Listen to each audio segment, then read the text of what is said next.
네, 귀한 찬송 마치 영광 돌려드렸고요.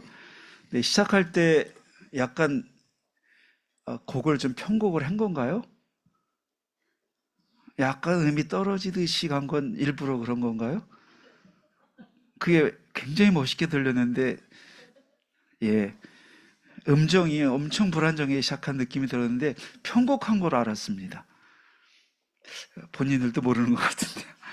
예, 자, 오늘 주신 말씀은 출애굽기 2장 1절로 10절 말씀이 되겠습니다. 제목을 같이 읽을까요? 시작. 시대를 살리는 후대 운동 이렇게 잡았습니다. 지금은 우리가 사는 시대는 특별한 시대입니다. 항상 오늘이라는 것은 새로운 시대로 가는 길목이니까 특별한 의미가 있지만 특별히 지금은 더욱 특별합니다. 그래서 우리가 살고 있는 이 시대는 예전과는 정말 다르고 예전에 생각했던 그 날마다 중요하다 했던 것 그런 차원에서만이 아니고 진짜로 큰 변화를 앞두고 있는 한마디로 폭풍 전야와 같은 지금 시대를 살고 있습니다. 근데 이거를 느끼는 분이 있고 이거를 전혀 관계없이 대부분은 아마 사시고 계시지 않을까 하는데 어쨌든 변화가 오면은 그때는 아마 여러분은 대비를 했다 안 했든 그 속으로 쭉 빨려 들어가서 거기서 아마 그 속에 포함돼서 살 수밖에 없을 겁니다. 지금 그런 시대를 살고 있습니다. 그래서 우리가 어느 때보다도 복음이 필요하고 하나님 은혜가 필요한 시대다 이렇게 말할 수 있습니다. 우리가 그 창세기 3장을 지나서 6장, 11장 이야기를 알고 있습니다. 창세기 3장에서 뱀이 아담과 하와, 특히 하와를 유혹해서 이것을 먹는 날에는 네 눈이 밝아서 하나님과 같이 될 줄을 알미라 이렇게 표현합니다. 그래서 중요한 말을 했어요. 하나님과 같이 된다 이런 말을 했습니다. 그러니까 지금 사단이 하와를 유혹할 때 네가 하나님처럼 되는 길이 있어 이런 뜻입니다. 그 말을 듣고 어쨌든 다시 선악과를 보니까 진짜 그럴 것 같은 생각이 들어서 선악과를 먹은 것이 우리 모든 문제의 원인이 됐습니다. 그런데 지금 우리가 살고 있는 이 시대가 그것이 극단적으로 이루어져 가고 있는 시대다. 창세기 3장이 진짜 전 지구적으로 모든 사람, 한 사람도 예외 없이 이루어져 가는 그런 위험스러운 상황에 우리가 있다라고 할 수 있습니다.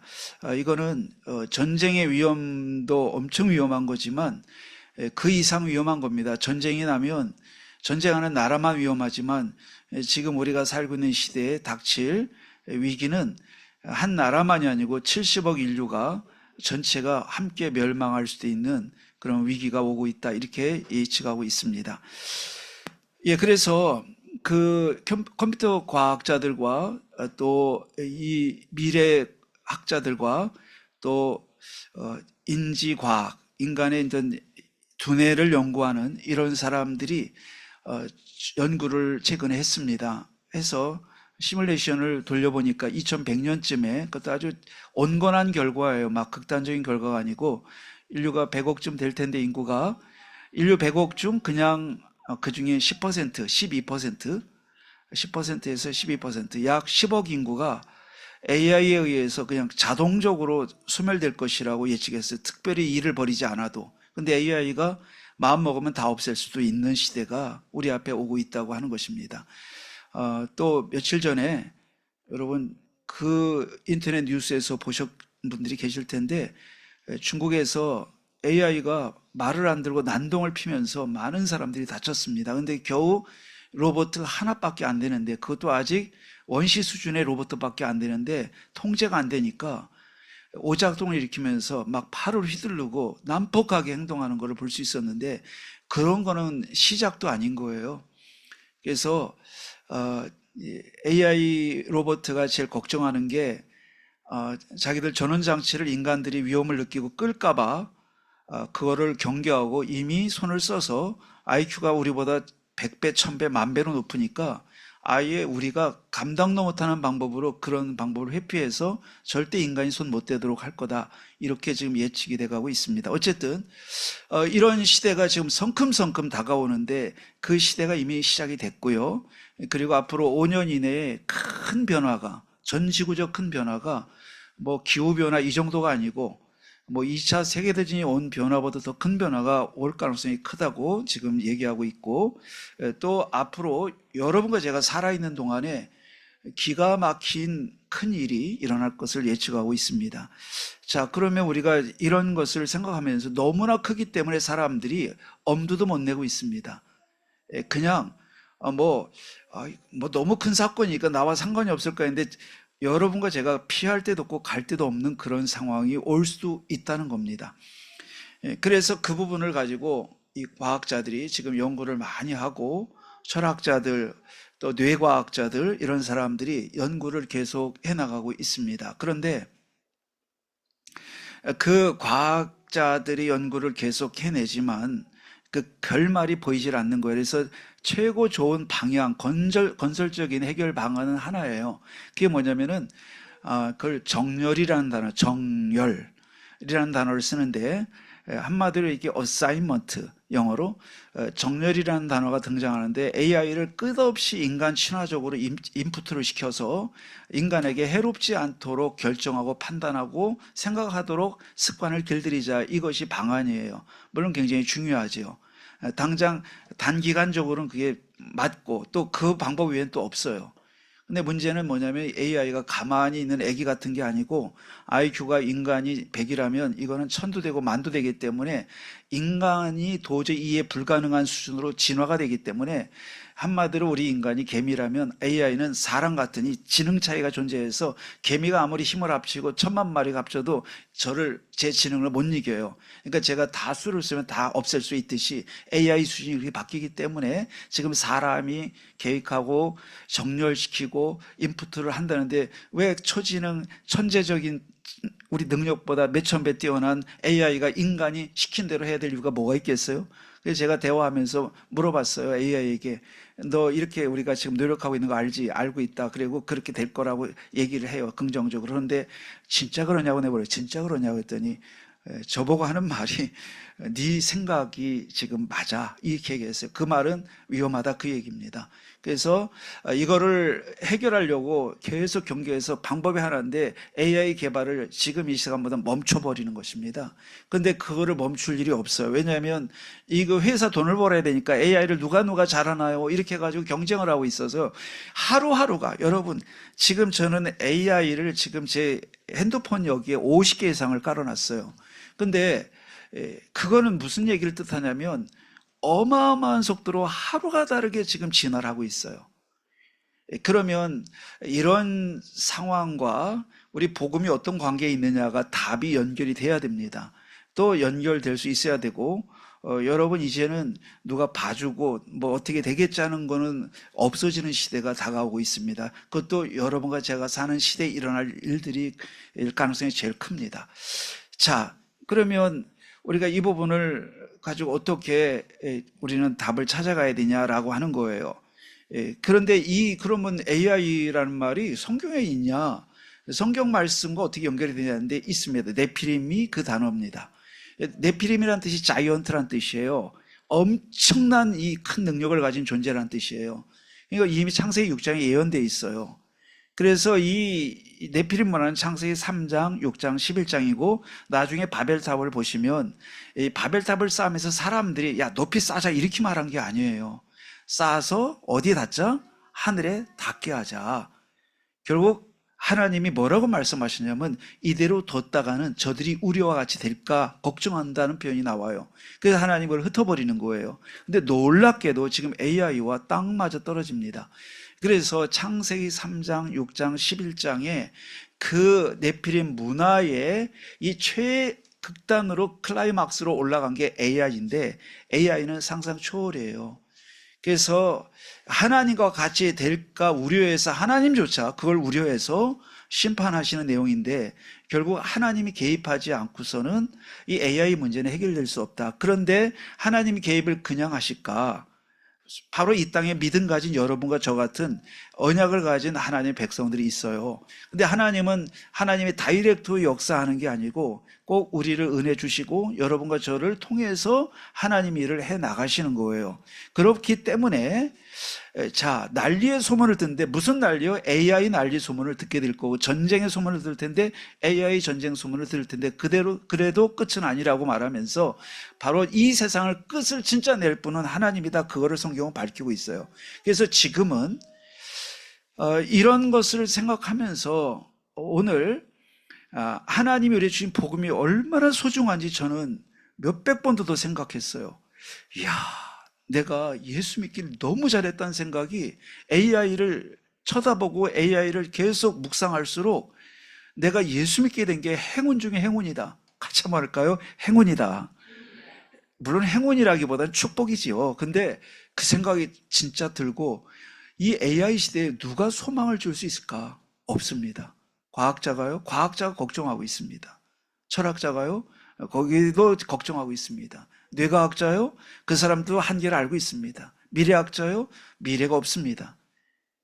옛날엔 좀 그런 사람이 어떻게 폼이라도 잡을 수 있는데 지금 AI 시대는 그런 것들이 아예 통하지 않는 거예요. 그러니까 백약이 무효가 되는 시대가 다가오고 있어요.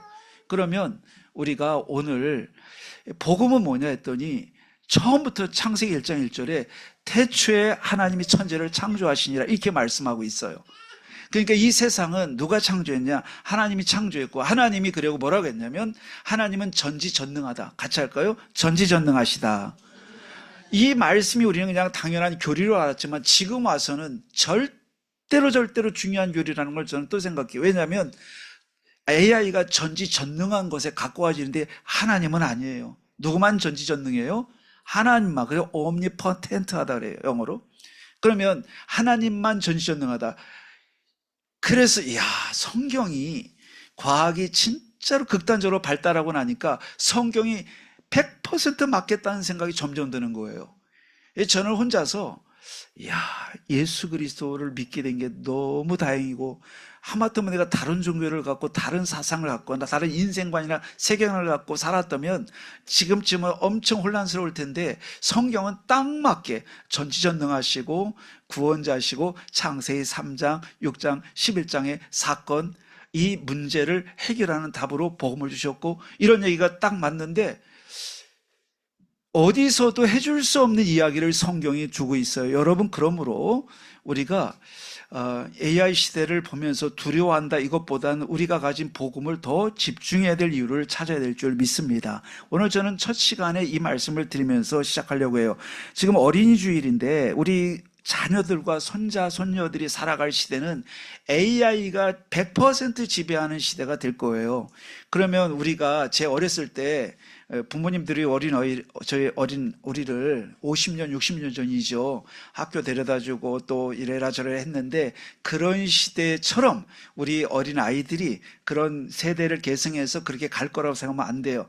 질적으로 달라지고 차원이 천차원 만차원 달라진 오늘부터 미래가 달라질 미래가 코앞에 기다리고 있습니다. 그러니까 옛날 시대가 이렇게 반복해 갈 거는 기대해서는 안 되고요. 질적으로 근본적으로 달라질 것입니다. 자, 그래서 오늘 어린이주일에 이 AI와 어린이주일은 굉장히 관계가 있는 것입니다. 우리 후대들이 살아갈 세계이기 때문에. 그러면 우리가 이 네피림 시대에 하나님께서 주신 답을 눈을 크게 뜨고 그 정말 답을 어느 때보다도 붙잡을 이유가 100배, 1000배, 10,000배 많아졌어요. 그래서 이거는 제가 강조하기 전에 우리 성도들 마음속에 내가 진짜 붙잡고 갈 수밖에 없구나를 인식하다면 제일 좋겠어요. 성령께서 그렇게 하시기를 축원을 드립니다. 그래서 우리가 진짜 그 믿음을 가져야 되는데 하나님께서 우리에게 그렇기 때문에 창세기 3장에서 이미 3장 15절 여자의 후손이 오면 뱀의 머리를 상한다라고 AI든 뭐 무엇이든 사단이든 다 머리통을 박살내겠다 하셨으니 와 진짜 이런 답을 수천 년 전에 이걸 주신 거구나. 할렐루야. 자, 두 번째 방주운동이에요. 방주를 주셨어요. 근데 뭐라고 했냐면 성경은요 다 죽는다는 거예요. 그냥 AI 시대 다 죽습니다. 다 죽는데 방주에 탄 자만 살았더라. 같이 할까요? 방주에 탄 자만. 자, 그러니까 이 말도 기가 막힌 말인 거예요. 야, 다 죽는 시대가 왔다는 뜻이구나. 근데 우리 뭐 옛날 무슨 뭐 목사님들 옛날 얘기하는 거로 우리가 그런 분은 여긴 없겠지만 뭐 그냥 그런 거려니 하지만 정말 큰 착각입니다. 이 시대가 그렇습니다. 그 노아 시대 보니까 다 죽었다는데 스토리죠. 그러나 그건 오늘 우리를 위한 예시일 뿐이에요. 오늘 그 실제 일이 일어날 거예요. 그러면 노아 시대 때 어떻게 했어요? 홍수 나기 전날까지 시집 가고 결혼하고 애 낳고 나무 심고 밭 갈고 돈 벌고 이랬다는 거예요. 장가 들고 시집 갔다는 거예요. 아무 일도 없는 것처럼 뭐가 되겠지 하고서 지금 이 시대가 똑같습니다. 그런데 그때 그걸 알아들은 자가 누구냐면 노아입니다. 노아가 엉뚱한 일을 하는 거야. 아라랏산 꼭대기에다가 방주를 만드는데 사람들이 도무지 못 알아들어요. 왜 오직 예수 그리스도 해야 되고 왜 각인하고 뿌리 내리고 금요일마다 모이고 토요일마다 모이고 주일마다 모여서 예배하는지 놀러가고. 제가 어제 제주도 갔다 왔거든요. 정말 비행기가요, 예, 하늘이 모자랄 정도로 비행기가 많이 가요. 근데 제주도 가요. 제가 100번쯤은 갔나? 100번 아직 못 갔나? 많이 갔거든요. 근데 갈수록 좋다는 생각도. 하와이보다 내가 그랬어요. 어떤 목사님, 하와이보다 난 좋은 것 같아요. 하와이는 제가 3번 가봤으니까. 하와이가 진짜 좋은 곳인데 저는 제주도가 100배쯤 좋다고 생각해요. 네, 왜 그러냐면 음식 첫째 맞고요. 두 번째, 예, 그리고 사람이 많이 몰려 살아 좋아요. 하와이는 쓸쓸해요. 예, 뭐 풍경이 기가 막힌 곳들이 많은데 물론 근데 그게 좋지 않더라고요. 사람이 어울려 사는. 제주도는 여기 가도 사람 저기 가도 사람이 있어서 좋아요.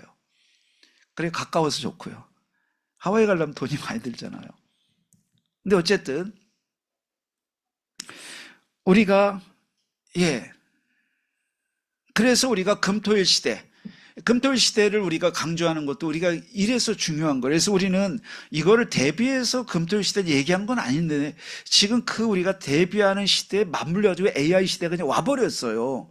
지금 AI 시대 앞으로 오는 게 아니고 이거 와버려가지고 이거 깔아놨잖아요. 제가 50개 정도 되는 거를 다 다양한 기능을 제가 다 익히느라고 있는데 그러면 도대체 어떻게 되는 거냐? 그런데 마침 하나님이 어떤 뜻인지 우리에게 금토일 시대를 말하고 삼들 성전 시대를 말하고 묵상운동을 했는데 AI 시대를 이걸 이길 수 있는 방법은 이것밖에 없다는 생각을 저는 1000번도 더 많이 했어요. 내가 이걸 해서 그렇고 우리 단체가 이걸 해서 이 얘기를 하는 게 아니고 진짜로 이 길밖에 없다고 생각했어요. 여러분 AI 이렇게 압도적인 능력으로 아주 초스피드로 지금 압도적으로 인류를 향해 다가오고 있는데 여러분 어떻게 하고 있어요?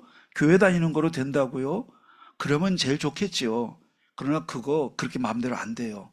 그냥 적당히 그냥 성경책 끼고 다니면 되나요? 그렇지 않습니다. 여러분 엄청난 미래의 일들이 우리도 모르는 사이에 어느 순간 밀물이 다가올 거예요. 그래서 우리가 지금 이 복음을 얘기하는데 다 교회는 복음을 얘기하죠. 이웃교회도 복음 얘기하고 대한민국 교회가 이상하지 않으면 다 예수 그리스도 증거하니까 정상이에요. 그런데 그 예수 그리스도를 지금은 AI 시대는 어떻게 해야 된다?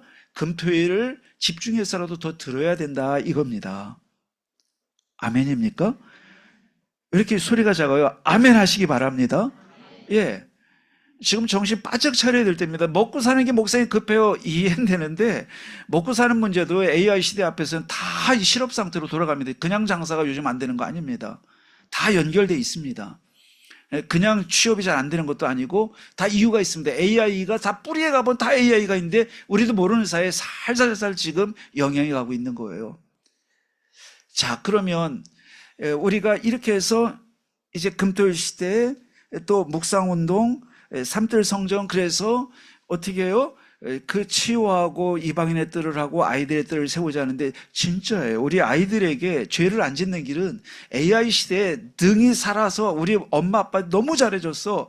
AI 시대에 다 넘어지고 무너지고 다 멸망하는데 우리에게 답을 주고 방주를 만들어준 우리 엄마 집사님, 아빠 권사님, 엄마 장로님, 엄마 권사님 너무 고마워요. 이 소리를 들어야지. 엄마 아빠는 뭐 했어요? 그때 AI 시대가 오는 줄 왜 대비하지 않아 우리에게 정확하게 각인 안 시켜줬어요? 이 시대가요 지금 다가오고 있습니다.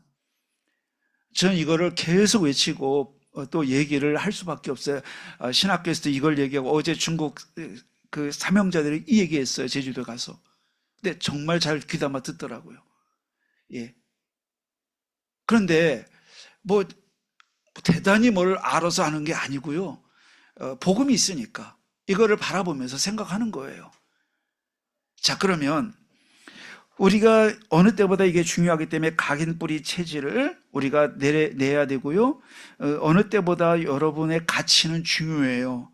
또 여러분이 예수 믿으시고 기독교인이 되고 구원받은 자녀가 됐다는 것은 지금 얼마큼 가치가 있냐면은 하늘 땅만큼 가치가 있어요. 원래 그렇게 가치 있는 거지만 지금은 진짜로 여러분 가치가요, 금값보다 귀한 거예요. 왜냐, 여러분 한 분 한 분이 이 얘기를 갖고 세상에 나가서 얘기해 줘야 되고 또 그걸 갖고 여러분이 후대도 살려야 되기 때문에 이 복음을 듣는 자리에 내가 있고 내가 복음을 아는 자녀가 됐고 구원받은 자녀고 하나님이 함께하는 자녀고 예수 그리스도가 사단의 머리를 깨쳤다는 사실을 내가 그렇게 알고 그리스도를 붙잡고 있다는 사실은 억만금을 주고도 바꿔서는 안 되고 바꿀 수 없는 놀라운 축복이에요. 그 여러분, 오늘 우리가 이것을 기억해야 돼요. 제가 천국 갈 때 정말 중환자실에서 다 죽어서 천국 갈 때 제가 첫째 느낌이 뭐였냐면요, 내가 이제 하나님께 가는구나, 진짜로 내가. 그래서 천국을 올라가는데 첫 번째 든 느낌이 뭔지 아십니까? 내가 예수 믿은 게 목사에서가 아니고 예수 믿은 게 너무 다행이고 너무 좋구나, 이 생각이 첫째 생각이었어요. 두 번째는 뭔지 아십니까? 세상이 그 어떤 값 있는 것으로도 나를 하나님 앞에 데리고 갈 수 없구나. 그런데 오직 예수 그리스도가 나를 데리고 가시는구나. 이걸 알고 내가 천국 올라가면서, 사람들이 저를 볼 땐 식물인간이었죠. 그래서 저는 올라가고 있었어요. 제 의식은 살아있었어요. 자, 그렇게 올라가는 거예요. 근데 지금 그 천국 가는 이야기지만 더 중요한 지금 살아있잖아요. 우리가 살아있는 우리가 사실은 내가 붙잡은 복음이 이렇게 중요하구나를 알아야 될 줄 믿습니다. 네, 날마다 감사하셔야 돼요. 돌아가면서도 감사하시기 바라고요. 물론 우리 가끔 염려할 일도 생기고 걱정할 일 생기지만 그래, 반탕이 뭐가 돼야 되냐? 언제나 태세 전환, 감사할 태세, 기뻐할 태세, 또 하나님의 계획을 붙잡고 인도받을 태세는 되어 있어야 될 줄 믿습니다. 뭐가 제일 위험해요? 태세가 안 된 믿음이 제일 위험한 믿음이에요. 뭐예요? 한번 문제 오면 헤어나올 줄을 몰라. 이게 제일 위험한 믿음이에요. 문제가 와서 잠깐 흔들리는 거는 위험하지 않아요. 사람이니까. 그렇잖아요? 지진이 빵 났는데 막 흔드는데 건물이 흔들려요. 일본의 건물들이. 그런데 안 무너져요. 이게 중요해요. 너무 크게 오니까 흔들릴 수는 있으나 안 무너지는 거예요. 그게 믿음이 중요한데 그 태세 전환이 돼 있어야 돼요. 따라합시다. 문제가 와도 감사하고, 이게 우리의 바탕이 돼야지. 이걸 갖고 1박 2일을 넘어서 6박 7일, 60박, 61일 이런 식으로 2달, 3달 애라 교회 나가도 소용도 없더라. 그거는요, 구원받지 못한 믿음일 가능성이 매우 큽니다. 자, 그래서 믿음에는요, 완전 구원받은 것처럼 보이는데 멸망받는 사람이 있고요, 강도처럼 아닌 것 같은데 구원받는 믿음이 있어요. 그래서 구원적 믿음, 일시적 믿음이라는데 잘 몰라, 성도님들이. 이 구분을 잘 못해요. 이게 제가 이번 주에도 신학교에서 그걸 정확히 가르쳤어요, 신학생들에게. 일시적 믿음은요, 너무 똑같아서 분별이 안 돼요. 나중에 모습이 나타나요. 그래서 예배 생활 할 수가 없는 거예요. 그걸 뭐라 그래요? 한 번 성령에 참여하고, 성경 히브리 4장 6절에 한 번 성령에 참여해봤고 비침을 받았고, 그를 한 번 떠난 자는 다시는 그를 돌이킬 수 없다. 왜냐? 구원받은 적이 없다는 거예요. 성경 신학자들은 뭐냐? 그거는 일시적으로 그렇게 된 것처럼 보여서 구분이 안 될 정도로 교회 생활했지만 그 사람은 구원받은 사람 아니에요. 처음부터 구원받은 가룟유다 같이 교회 와서 돈도 세고요, 교회 와서 막 머리도 잘 쓰고요, 무슨 얘기할 때 머리 똑똑하게 얘기하고 했는데 가룟유다예요. 머리 제일 똑똑한 사람이에요. 구원받은 적이 없어요. 그냥 제 길로 간 거예요. 그래서 신학자들이 그렇게 정리해요. 그래서 일시적 믿음이 있는데 우리가 일시적 믿음이 아닌 줄로 믿습니다. 구원적 믿음 가져야 돼요. 그러니까 우리가 이 시대에 지금 계속 복음에 각인하고 뿌리 내려야 될 줄 믿습니다. 그러니까 이 믿음이 없는 것처럼 보이는 우리 자녀를 위해서, 우리 가족을 위해서, 우리 이웃을 위해서, 현장을 위해서 우리 기도할 이유가 100가지도 넘어요. 우리가 사실은 알면 알수록 우리 성도님과 제가 할 기도가 참 많이 있어요. 그래서 여러분이 중요한 거예요. 그래서 여러분이 중요할 뿐만 아니라 여러분이 깨달으면 더 중요해져요. 우리 성도님들이 복음이 각인되고 뿌리 내리잖아요. 가치가요. 지금 뭐 금값이라면 다이아몬드 가치로 올라가는 거예요. 하나님 보실 때는. 하나님 보실 때 귀해야 될 줄 믿습니다. 여러분 그냥 뭐 내 스스로 뭐 그렇게 하는 거 아니고 하나님 보실 때 귀해야 돼요. 자, 그러면요. 오늘 각인뿌리 체질을 하기 위해서 우리가 해야 될 건 뭘까요? 매일 오늘 우리는 오늘의 말씀 하나님 어떤 말씀 주실까? 이게 중요해요. 여러분 꼭 그래서 그걸 하루하루를 말씀을 갖고 시작하는 거예요. 예? 말씀을 갖고 시작해요. 그냥 자고 깨가지고 아유 이게 막 이 기지 키고요. 불신자 같으면 담배 딱 피고요. 커피 한 잔 딱 마시고요. 아 여기 밥 가져와 차려 먹고요. 출근하고 그거는 멸망의 길입니다. 예, 그건 우리 신자의 길이 아니에요. 그런 신자의 길은 없는 거예요. 신자의 길은 뭐죠? 하나님 말씀 하나님 말씀 넣어주면 맨 하고 가야지. 예? 옆에 사람 보시죠. 옆에 보시고요. 자, 장로님 모델. 자, 서로 보시죠. 충치가 보이네. 여러분, 보시기 바랍니다. 자, 여러분, 잘 따라해주셔서 고맙고요. 우리가 그렇게 해야 돼요, 사실은. 그래서 하나님 말씀. 근데 여러분이 하기 싫은 게 아니고, 사실은 바빠요. 그래서 바쁘면 놓치면 또 나중에라도 하셔야 돼요. 그래서 내가 그걸 한다, 이런 마음을 갖는 건 중요해요. 자, 그래서 우리가 이 오늘의 말씀, 그 다음에는 오늘의 기도해서 오늘 여러분 만날 사람들, 할 일들 놓고 당연히 여러분 하나님의 축복을 놓고 기도해야 돼요. 예, 그래서 오늘도 하나님께서 도와주시고 그 일을 잘할 수 있도록 또 만남의 축복을 달라고 기도하는 게 너무 좋은 거잖아요. 그래서 오늘의 기도해야 됩니다. 여러분 그 전도만을 위해서 기도하는 건 아니고 여러분 받잡은 말씀을 따라서 여러분 직업의 일의 만남의 장소에 하나님이 천사 보내주시고 또 여러분 일의 기능의 효율을 발휘할 수 있도록 계속 기도하시는 거지요. 우리 부족한 게 많으니까 더욱 기도해야 돼요. 그래서 하나님 보좌의 능력을 부어주실 줄 믿습니다. 자, 그 다음에 우리가 이제는 오늘의 전도예요. 오늘 여러분과 제가 하는 일에 뭐가 있다? 하나님의 절대 계획이 있는 것입니다. 근데 나쁜 일을 내가 계획하고 있다면은 나쁜 일을 혹시 하나님과 안 맞는 일을 한다면 절대 일을 못할 거예요. 한번 생각해 보세요. 누가 하나님 계획을 막지 않는데 여러분이 나쁜 일을 계획하거나 그런 일은 없겠지만 그래도 하나님과 안 맞는 일을 여러분 추구한다면 절대 오늘 하나님 계획을 놓고 기도할 수 없어요. 누가 막지 않아도. 이게 무서운 저주예요. 여러분 우리가 보통 생각할 때 오늘 하나님 이 일의 계획이 나타나게 해주세요 라고 기도하는 건 여러분이 들을 때 그렇지 내가 잘 못해도 그렇게 하면 좋겠지 또 난 그렇게 하고 있어 여러분이 계실 거예요. 그런데 그게 안 되는 사람이 있어요. 나쁜 일을 계획한 사람은 절대 그 일을 할 수 없어요. 누가 막지 않아도 사단이 붙잡고 있는 거예요. 여러분의 오늘 할 일을 놓고 이 일에 하나님 계획을 이루어 주옵소서 할 수 없다면 그 일은 하지 말아야 돼요. 거기에 자신이 없다면 그 일은 진짜 저주예요. 누가 저주를 갖다 주는 스스로 저주를 가는 거예요. 그래서 우리 성도님들이 하루를 놓고 축복을 빌 수 없다면 그것보다 큰 저주가 어디 있겠어요? 근데 거짓말 막 해가면서 하나님 계획을 이루어 주옵소서 이렇게 말할 수 있는 양심은 없어요. 화인 맞지 않는 이상은. 그렇잖아요. 근데 여러분이 너무 큰일이 있는 거예요. 해야 되는데 나 능력이 없어. 그런 때 여러분 어때요? 아무리 부족해도 기도할 수 있어요. 하나님 뜻대로 이루어주세요. 이거 할 수 있어요. 그러니까 우리가 문제가 왔을 때 하나님 계획을 놓고 기도할 수 없는 상태라면 그 일은 우리의 할 일이 아니고요. 해서도 안 되고요. 그 마귀의 일이에요. 그래서 우리가 사모늘이 될 수 없다면 내 인생은 벌써 이미 망가진 거예요. 여러분 그러니까 오늘 그러면은 사모늘 안 하면 망가졌다는 말씀이니까 좀 세밀하게 들으셔야 돼요. 뭐냐면은 사모늘을 못하면 망가졌다는 뜻이라기보다는 사모늘로 구할 수 없는 일을 내가 하고 있다면 그건 망가진 거예요. 여러분이 지금요 어떤 집사님이 오늘 내가 도둑질하러 가야지 기도가 됩니까? 절대로 기도할 수 없습니다. 나를 보호해 주시옵소서 라고 한다고요? 그 사람은 화인 맞았어요. 못해요.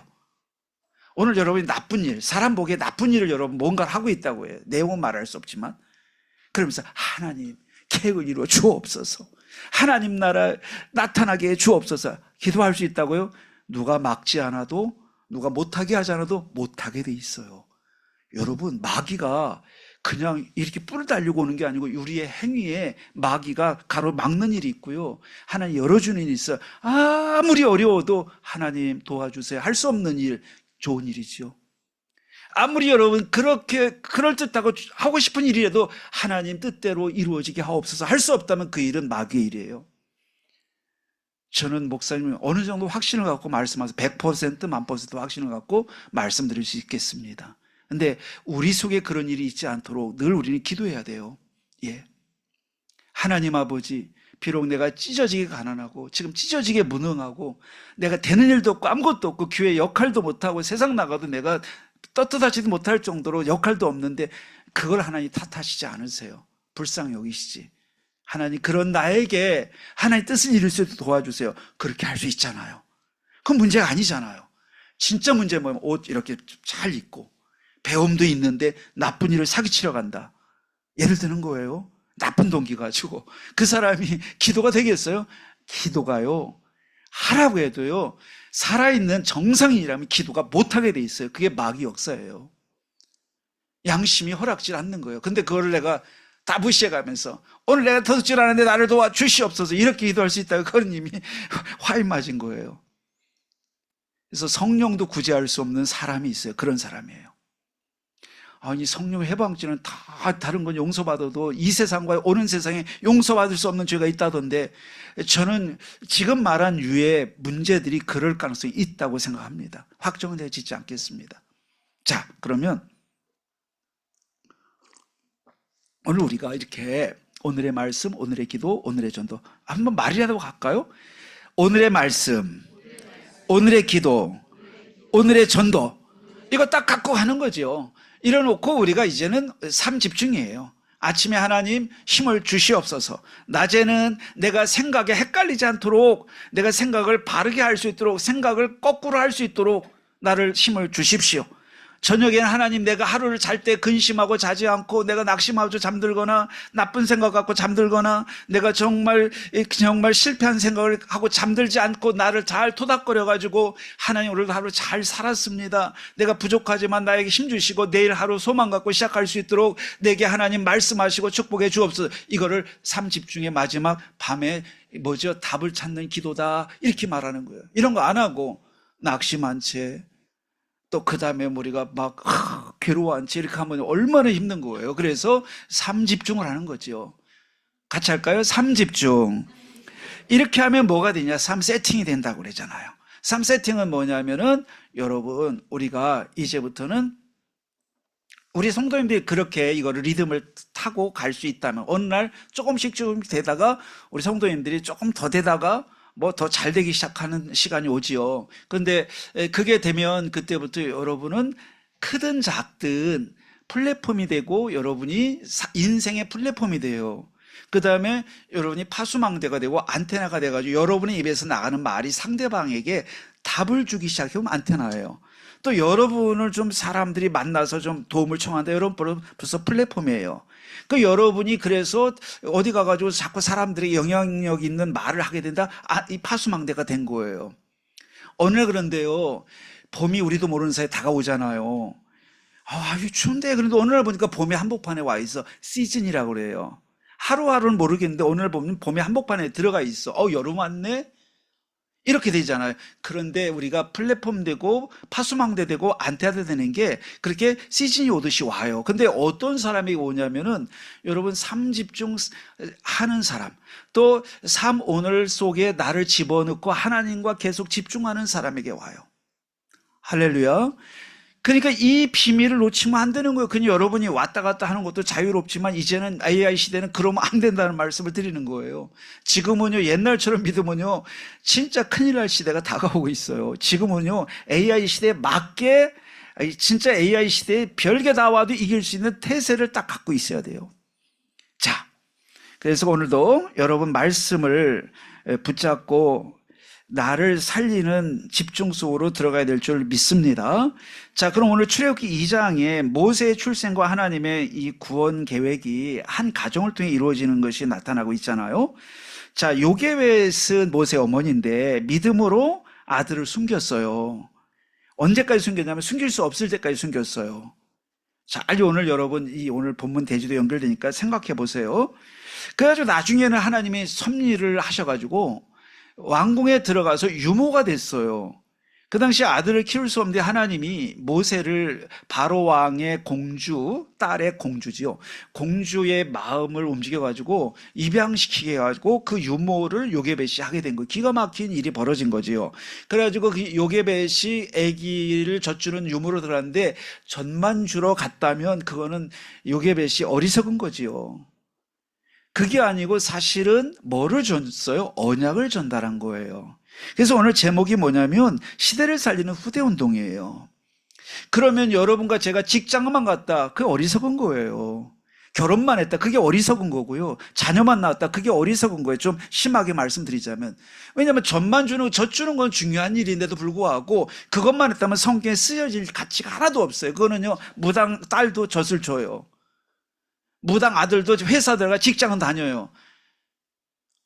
연봉을 1억씩 받고 1억 5천씩 받아요. 그게 기준인가요? 아닙니다. 여러분, 우리의 기준은 그게 아니고 오늘 본문에서 이 얘기가 왜 써있냐?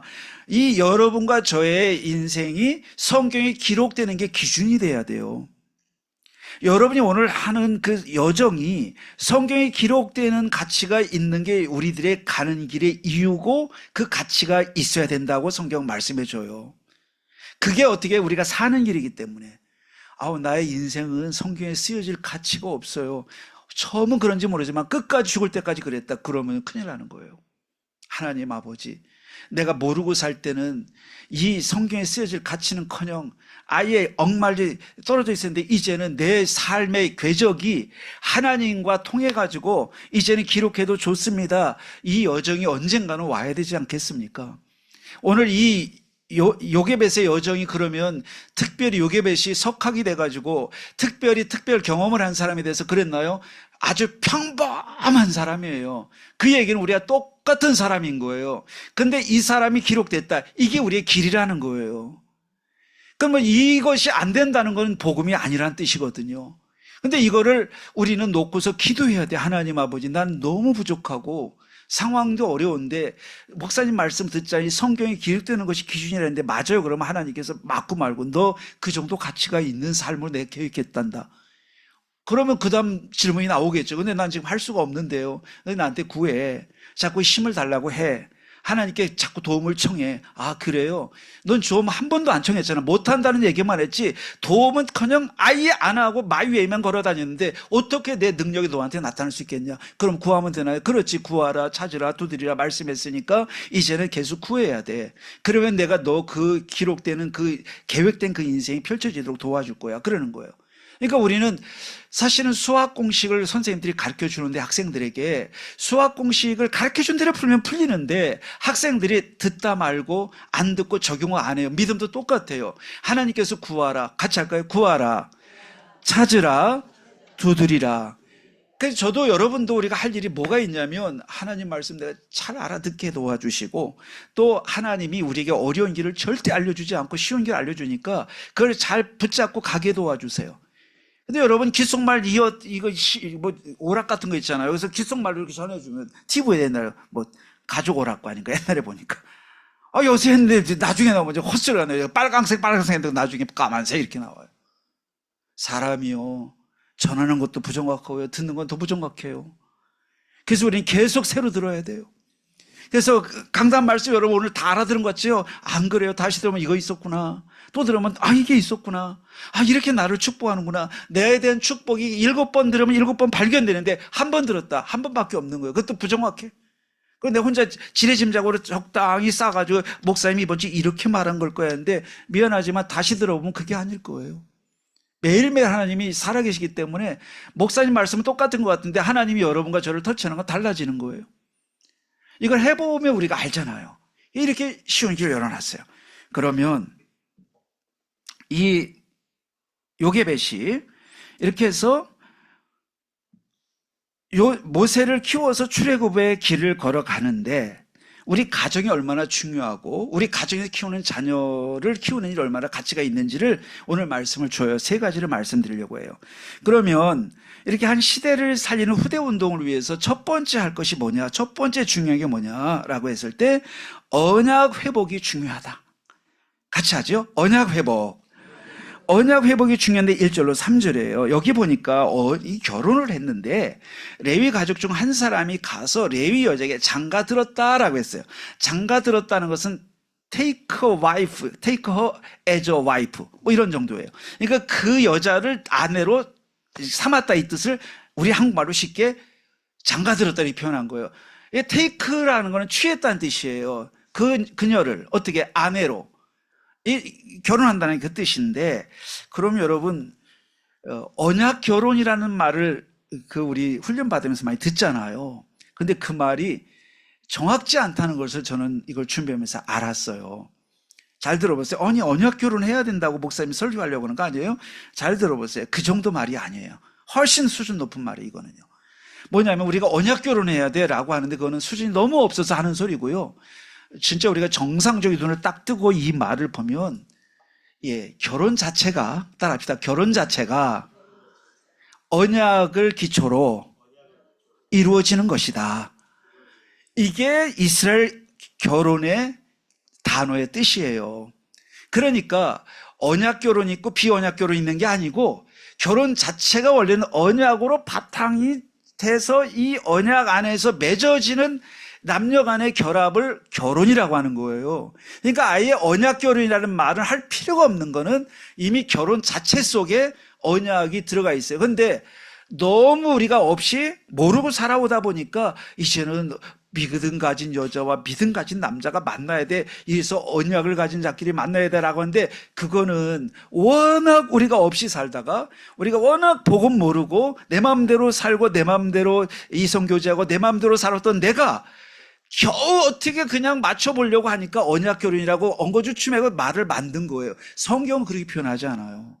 결혼이라는 말 속에 언약의 바탕에 대해서 남녀가 만나지는 이것을 결혼이라고 하니까 본질적이에요. 훨씬 더. 언약 결혼이 인위적인 얘기예요. 근데 그렇게라도 우리는 해야 되지 않겠어요? 오늘 레위 남자가 레위 여자에게 들어가서 장가 들었다 했잖아요.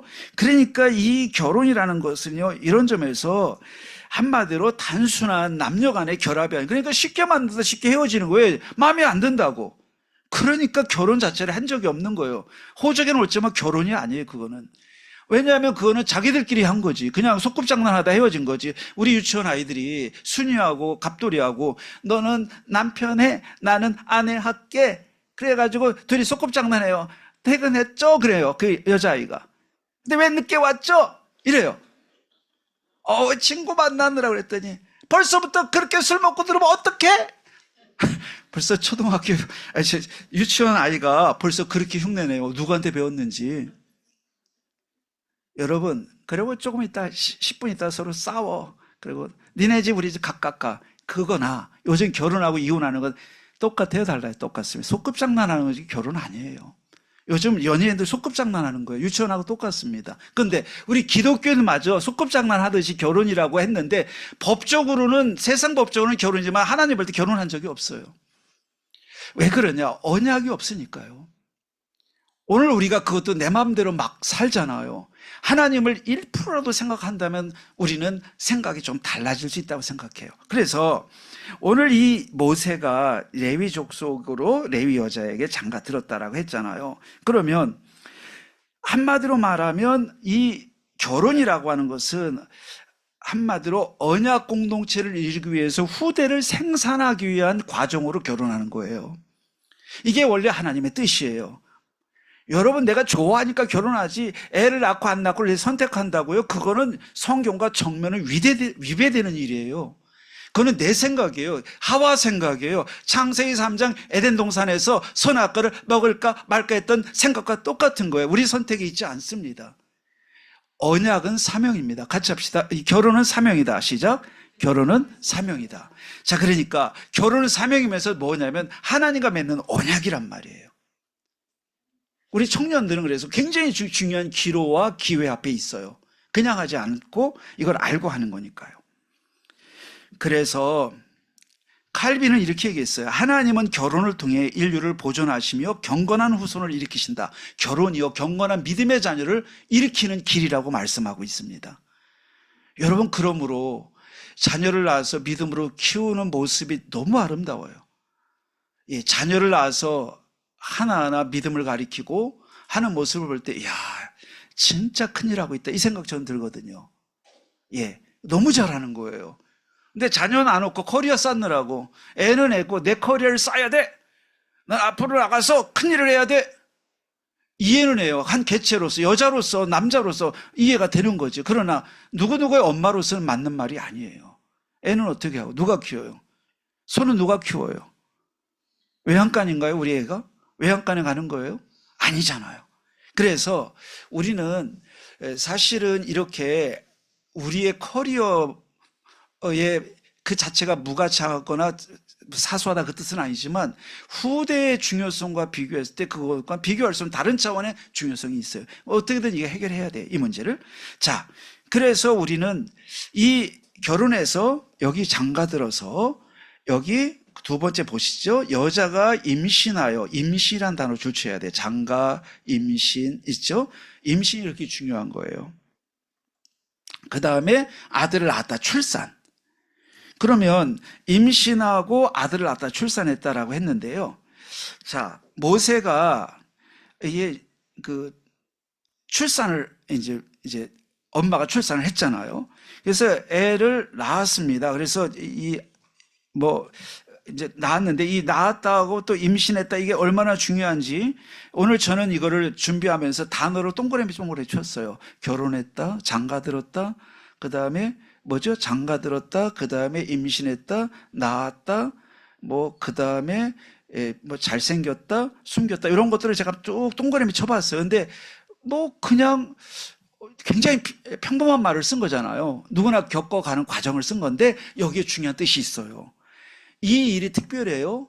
여기 만약에 레위 남자가 레위 여자에 장가든 다음에 고시 준비해서 고시에 수석학교했다, 이건 특별한 일이에요. 그런데 가서 임신하고 아들을 낳았고 키웠다, 그건 자연스러운 일이에요.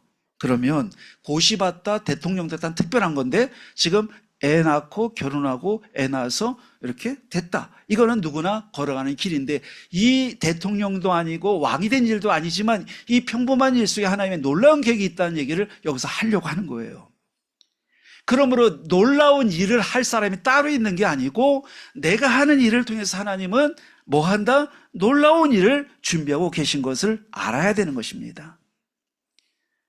여러분, 나는 배운 것도 그렇고 배경도 그렇고 놀라운 일 할 사람이 될까 하는데 그게요, 얼마나 하나님 앞에 맞지 않는 생각인지 몰라요. 대통령이 안 돼서 큰 일을 못하고 그게 아니고요.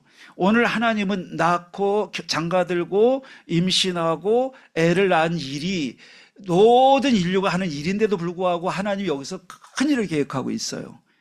그러면 여러분, 이걸 깨닫는 게 참 중요해요. 그런데 아까 그랬죠. 결혼이라고 하는 것은 하나님의 언약을 기초로 남녀가 맺어지는 게 결혼이라고 했어요. 그래서 언약 결혼은 원래 당연한 건데 언약 결혼 이전에 결혼 자체가 이미 언약이라는 뜻이에요. 근데 여기 임신하고 애를 낳았다라고 했어요. 그런데 이 임신하는 일이 왜 그렇게 중요해요? 임신은 요즘 임신도 잘 안 돼가지고 사람들이 막 그냥 고민하고 막 요즘 거의 임신이 잘 안 돼요. 이렇게 주위를 잘 보니까요. 그런데 그래서 어떻게 애를 가진 거예요. 그래서 소중도 하지만 그 이전에 한 생명을 잉태케 하는 하나님의 섭리가 참 소중한 거예요. 그리고 나서 어떻게 출산하잖아요. 여기에 하나님의 언약이 개입되는 여정이란 말이에요. 임신과 출산이. 따라할까요? 임신과 출산에 언약이 개입된다. 이거 모르면 안 돼. 결혼의 언약이 바탕이 되듯이요. 우리 성도님들은 믿음이 좋든 안 좋든 하나님은 아주 불꽃 같은 눈동자로 여러분의 결혼을 주목하고 보시고요. 여러분의 임신을 주목하시고요. 여러분의 출산을 누구보다도 기다리시는 분이 누구다? 하나님이신 거예요. 시어머니가 기다리는 게 아니에요. 며느라 결혼한 지 하루밖에 안 돼. 배를 쳐다보면서. 아유, 배가 나왔나 안 나? 아유, 엄마 이거 밥 많이 먹어서 나온 배예요. 그런 거 말고 하나님께서 여러분, 임신했는데 남편이 직장생활 바빠다고 돌보지 않아. 하나님이 돌보심을 믿습니다. 언약 가진 자는 나싱이어도 승리하고 노바디라도 승리하는 거예요.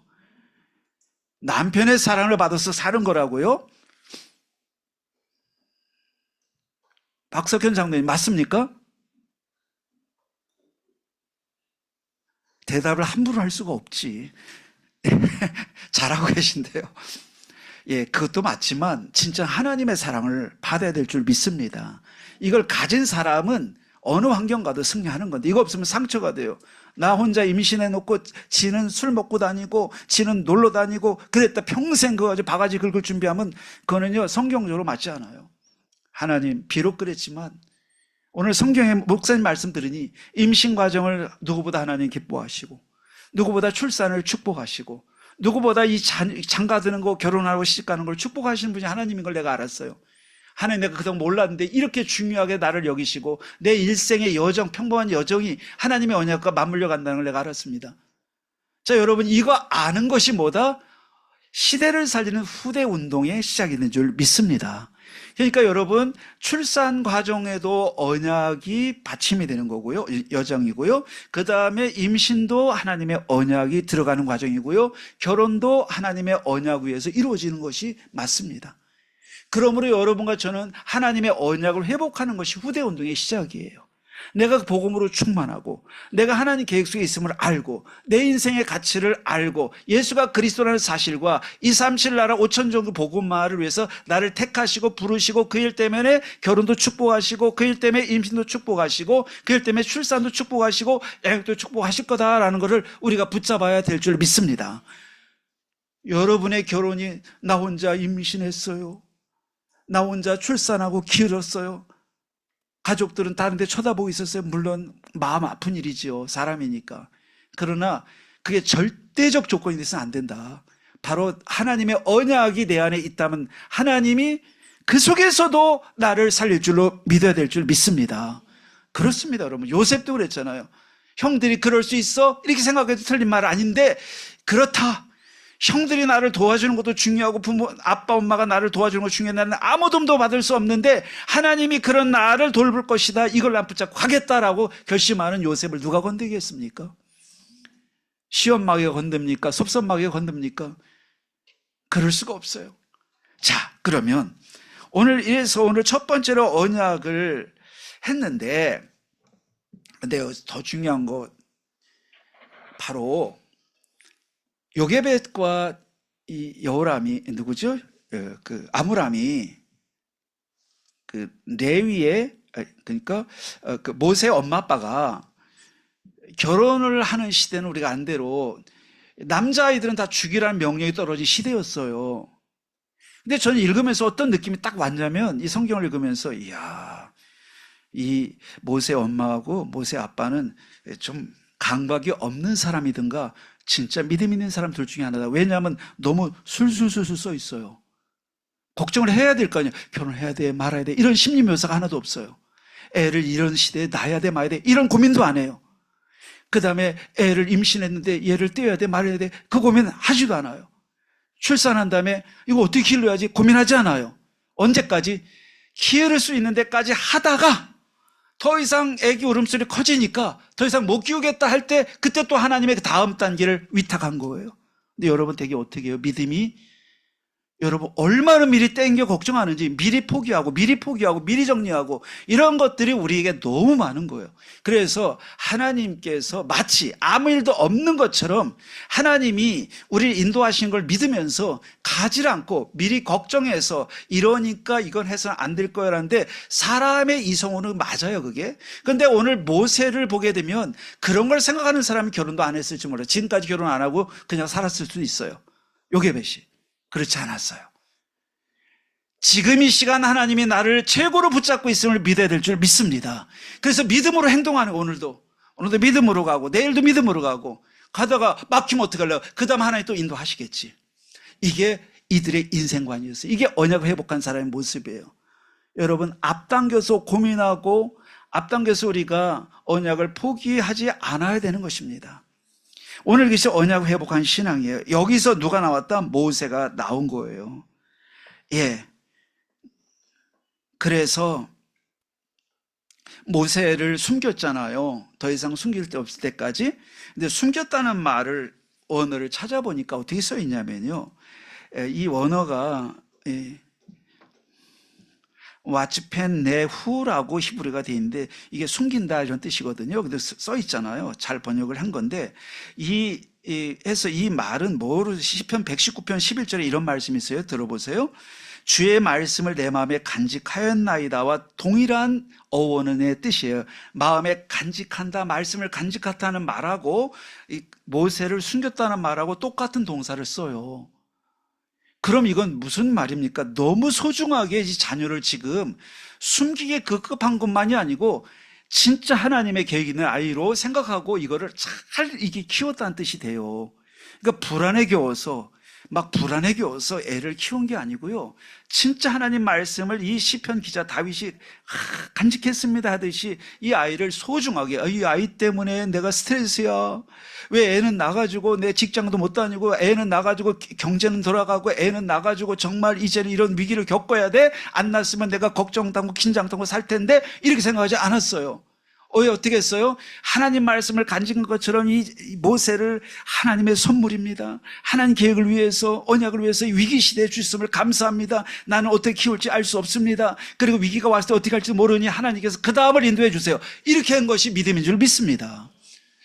자, 그래서 우리가 땡겨서 걱정하다가 우리가 인도를 못 받는 것, 이것은 우리가 결코 아름다운 것은 아니라고 생각합니다. 그래서 모세를 숨긴 거는요, 사실은 단순히 그냥 보호하고 그냥 젖먹인 것이 아니고 한마디로 믿음으로 돌봤다는 의미가 들어있어요. 언약을 회복해야 될 줄 믿습니다.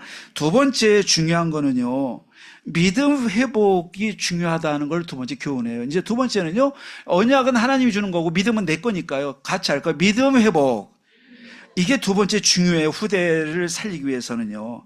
그러면 여기 뭐를 만들었냐면 3절 6절에 보니까 갈 상자를 만들었는데 역청칠하고 나무진을 칠해서 나일강에 이제 그를 위해서 이 갈대를 갖다가 해가지고 나일강에 갈대 사이에 뒀단 말이에요. 그런데 이 갈대 상자에 아기를 넣어서 나일강에 방울에 띄운 거잖아요. 근데 갈대 그냥 폭포처럼 몰아치는 데 넣은 게 아니고요. 살살 가는 사람이 접근하기 좋은 거기에 띄우는 거예요.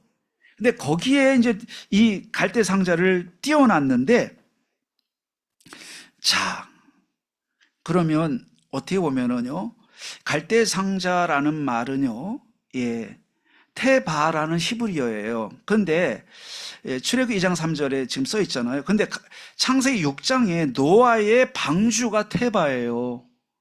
갈대 상자와 테바가 똑같은 명사를 써요. 근데 방주의 탄자는 어떻게 됐죠? 살았다고 했잖아요. 그것도 방주에 탄 자만 산다고 했는데 탔다면 사는 거예요. 글쎄,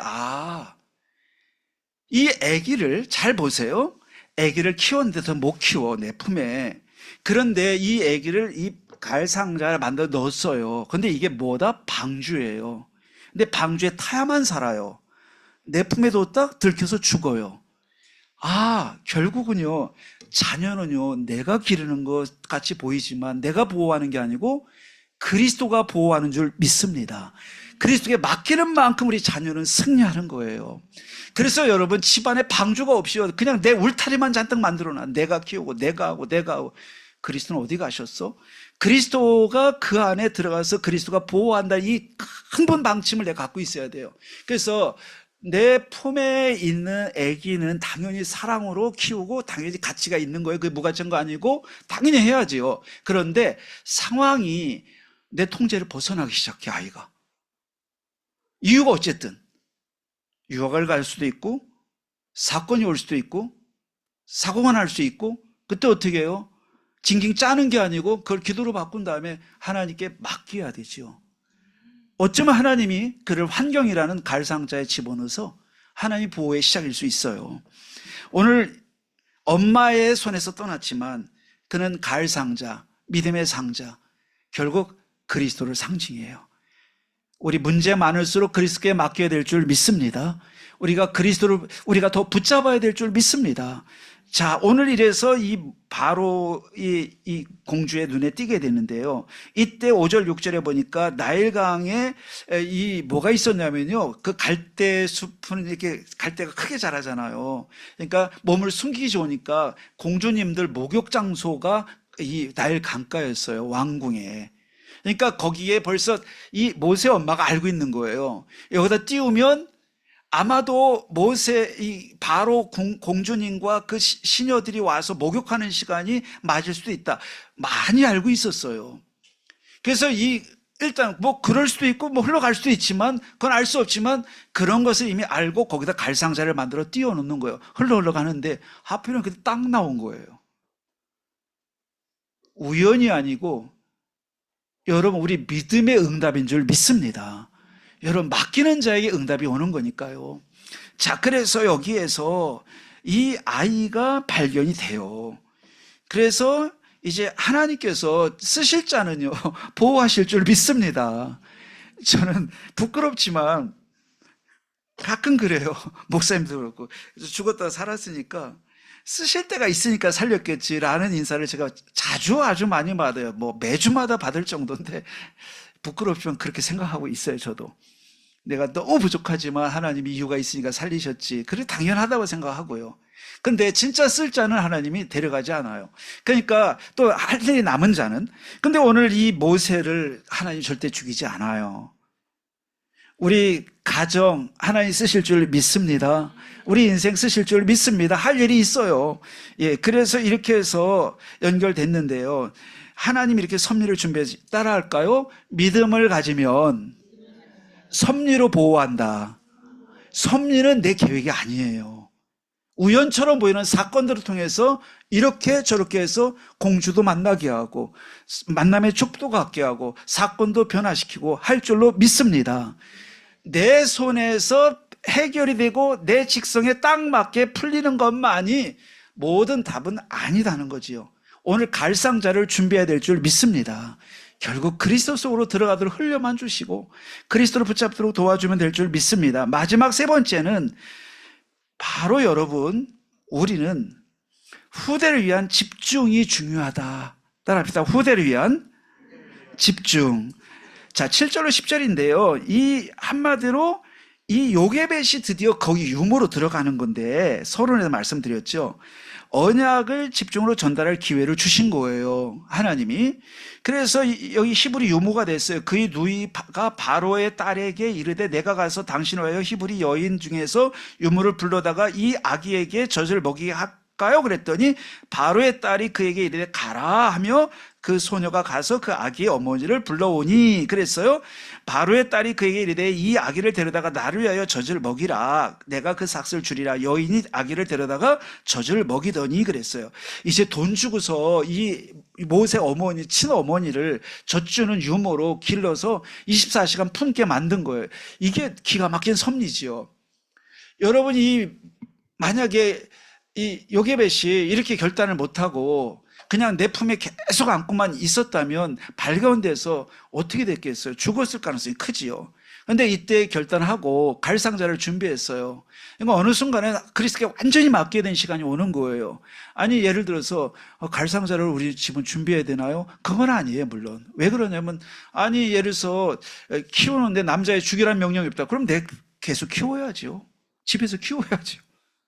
키울 수 없는 시간이 올 때, 절대 불가능한 시간이 왔을 때, 그러면 포기하라는 얘기냐? 그때 어떻게 그리스도를 믿고 갈상자를 준비하는 거예요. 그래서 이 갈상자를 준비했는데 하나님이 섭리로 보호한 거예요.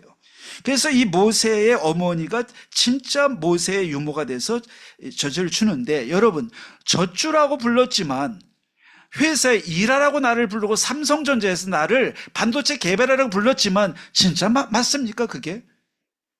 그 속에서 언약을 신고 전달하라고 부른 것입니다.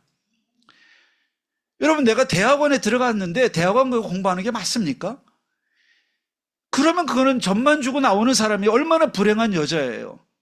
애 뺏기고 젖만 주고 나중에 같이도 못 살고 제일 불행한 여자인데, 근데 거기서 언약 전달할 기회를 기가 막히게 준 거구나. 어느 날 저는 중국에 가서 사역을 하는데